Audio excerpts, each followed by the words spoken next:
Sam, welcome to the Technik Museum in Speyer. Yeah, thank you, Gerhard. I'm absolutely happy that you are here. And we are sitting here in the flight deck of our BURAN OK-GLI, the counterpart of Enterprise. And you flew 3 shuttle missions. How does it look for you here? Well, it looks remarkably similar in that regard in terms of the external. The interior instruments, of course, are a little bit different. I see that, but you know what I think as I was sitting here thinking about here where we are, and in my background as an Army officer, as a West Point cadet, where I started my career. If somebody had told me that I'd be sitting in a Russian BURAN Space shuttle? space shuttle in 1975, 1976, when I was attending the military academy, I would have told them they were crazy. But here we are. Yeah. What made you decide to apply for NASA's 11th astronaut group? Well, I think just like, most young people my generation, we aspired to 3 careers. We want to be policemen, firemen, or astronauts. I mean, I grew up during Mercury, Gemini, Apollo. I was inspired by the first, astronauts and watching the whole, Apollo missions, which was obviously historical, and always kind of wanted to fly as a young man. And when I got into the military, I realized that, that was maybe within my grasp. And so I always felt like, wanted jobs that made a difference in people's lives. And of course, this has given me the opportunity to do that in a big way. In June 1985, you were selected for the 11th astronaut group. And afterwards, you began basic training. And a few months later, on January 28, 1986, the Challenger accident happened. How did this change anything on you? Because you were already as an ASCAN, an astronaut candidate training. Did you think to resign or what was the situation? Well, first of all, as you can imagine, it was a terrible day in NASA's history. It was a shocking event. I don't think that the agency was ready for a catastrophic failure. I think that we felt that maybe we'll have an engine failure, we'll do a transatlantic abort, or maybe abort once around, but nobody had, I don't think, anticipated the catastrophic failure. So it shocked the agency to its core. Having said that, I think that it made the astronaut corps more resolved to find out what caused the problem, what happened, how do we fix it, and how do we move on. I think we owed that to the crew. I think that, President Reagan at the time asked the appropriate question. Should this spacecraft ever fly again? Asked and answered. He said yes and appropriated monies for Endeavor. And of course, then the program, continued. So I think we were just more resolved to continue the program. I think, like I said, we owed it to the crew. One of the difficulties of the recovery of the Challenger accident was we went beyond honoring the crew, and we almost martyred the crew.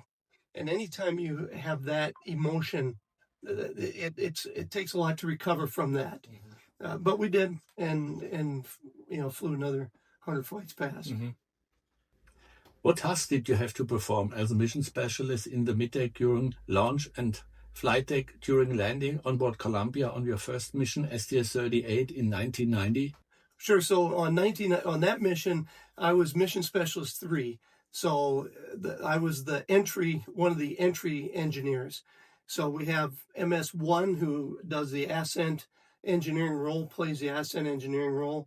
Mission Specialist 2 is kind of the lead engineer, and then Mission Specialist 3 swaps places with MS-1 for the return. So entry engineer. So our job is primarily to monitor the systems, make sure that we understand the failures and the next failure mode. If, for example, we have a system failure, our job is to kind of bookkeep that and make sure we understand that if we have another failure, what does that mean to the crew? What does that mean to the success of the mission? And what do we have to do to recover from that? On your second and third missions aboard the Space Shuttle Discovery and on Columbia, you were seated behind the commander and pilot on the flight deck during launch. In this position here, once as a mission specialist 3, MS3, and one as MS4. What are the differences between MS3 and MS4? So I was actually MS1 on Discovery, which is the ascent engineer, sits right back here. And then on the lead on MS2 on STS-62, which, as you correctly point out, is in the center seat. So the MS2's position is to keep, again, the crew on the timeline. One of the aspects that's absolutely critical, the commander sits in the left seat. He or she is responsible for spacecraft control and leading the team. And so the pilot in the right seat has most of the critical systems that require immediate action on the part of the crew during ascent and reentry. And MS2, our job is to, again, kind of be that third set of eyeballs to monitor the systems, make sure that our abort boundaries are understood, where we are in the trajectory, both during ascent, where we are in space and time during reentry. To keep an eye on the whole system. Absolutely. And to keep people on the timeline. And that becomes particularly important if you start to have failures, right? Because there are certain things in the software that are only able to accomplish in the ascent software load. For example, Ops 1, the critical phase being the closing of the external tank doors. So, for example, if you had an abort and you didn't actually get those doors moving prior to transitioning the software, well, you couldn't move them in the reentry software. So it was a loss of mission, catastrophic failure. So our job is to make sure that those kinds of things are not missed, right? As the pilot and the commander get busy with emergencies and other nominal procedures. After 8 minutes and 30 seconds, the space shuttle reached Earth orbit. Describe how you experienced the flight into space on the middeck and on the flight deck, from ignition of the SSMEs, booster ignition liftoff, and the flight phases from SRB SEP to MECO. Sure. So the first aspect of that, of course, is when you're sitting on the launch pad 7 seconds before liftoff. Those main engines come up to speed, and you're still bolted to the ground, right? That whole vehicle's just shaking, and it rocks slightly forward. And when those solid rocket boosters kick, it's just a kick in the seat of the pants, right? It's exhilarating. It's an exciting time to be on board the spacecraft, and that's going to continue. That kind of rough ride is going to continue while you're on the solid rocket boosters. At 2 minutes and 5 seconds, as you know, they're jettisoned, and then it smooths out. It's almost like riding an electric train. It's a very smooth ride to orbit. A little bit of a pogo effect going uphill, depending on the weight of the spacecraft and some other things. But and then, of course, at main engine cutoff, you just float free. Engines shut off, and it's an instantaneous loss of acceleration. And now you went from a, close to a 3G environment to zero gravity. And so I've seen everybody react in different ways to that. Some people, when they get to that stage, they'll grab a sandwich and have a snack. Others get violently sick. So it goes across the board. After MECO, you are still strapped in the seat with seat belts. How do you experience weightlessness? Okay, you see maybe floating a pan or so, but how is it with your body when you're like in Germany? I weigh 84 kilograms and it's immediately zero. Sure. Yeah, and it's just that. I mean, you kind of float up in the seat against your seatbelt. Your arms, your legs, you'll see those, kind of float. And one of the things that crews complain of a little bit is their stomachs, will be somewhat sore, the next day, because the body wants to kind of float out and assume a natural position, and we're still in the seat and trying to maintain that position. So the first 24 hours, we try and maintain what we call a 1G orientation. In other words, up is up, down is down, front. We don't flip upside down and do a lot of gymnastics that first day, just to keep from getting sick, right? We don't want to provoke you.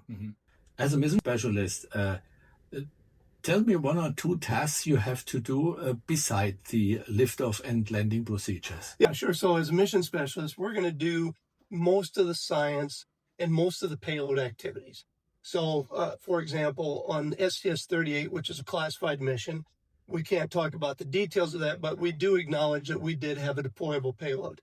So, your first, your first activities are making sure that everything is operational, that all your communications and anything else associated with that payload is operational before you release.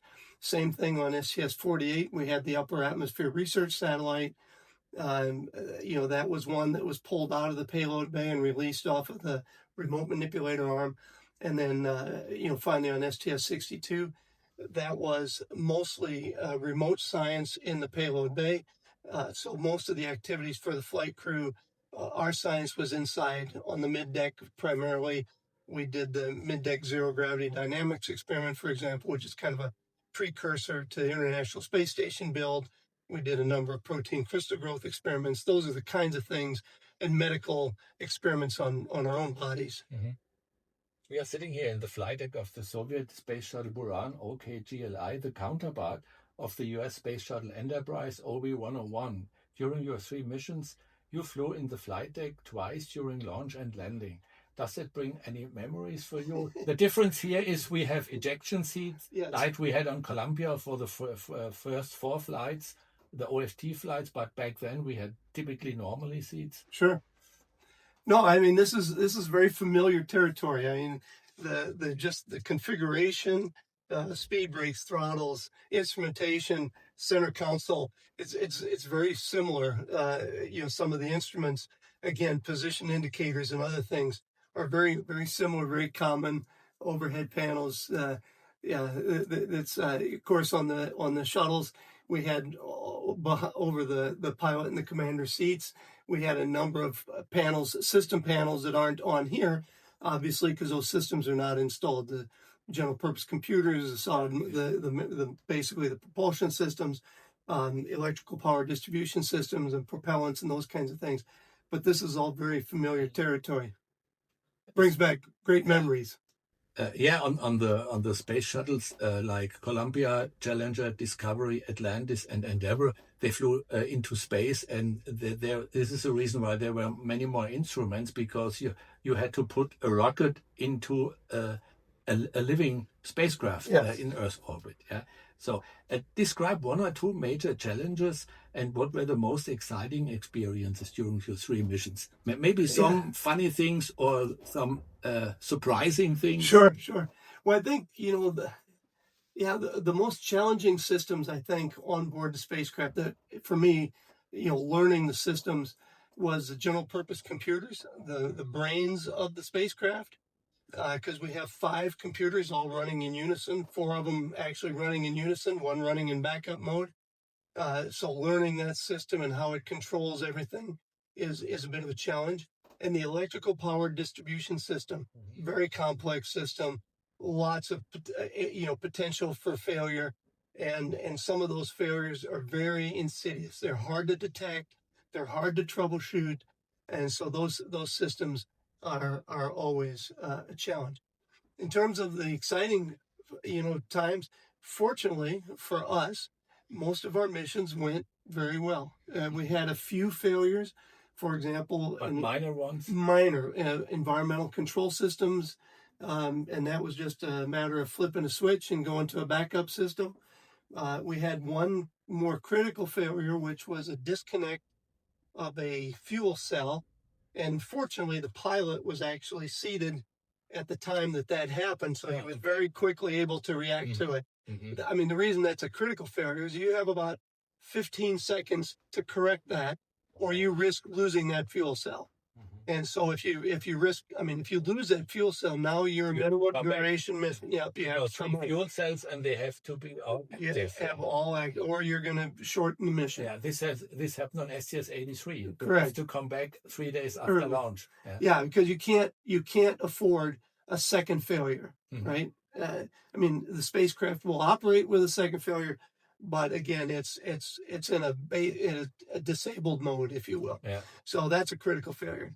The most exciting things, I think, and the most memorable aspects of flying in space are just literally watching the world go by. The Earth, yeah. Just continent after continent after continent, slowly fade in the distance. And that's, I think, what astronauts remember most and most fondly. At 8 kilometers a second, yeah, and 90 minutes going once around. Right. Well, Mike Mullane pointed out, and I've used this analogy often, is that for every beat of your heart,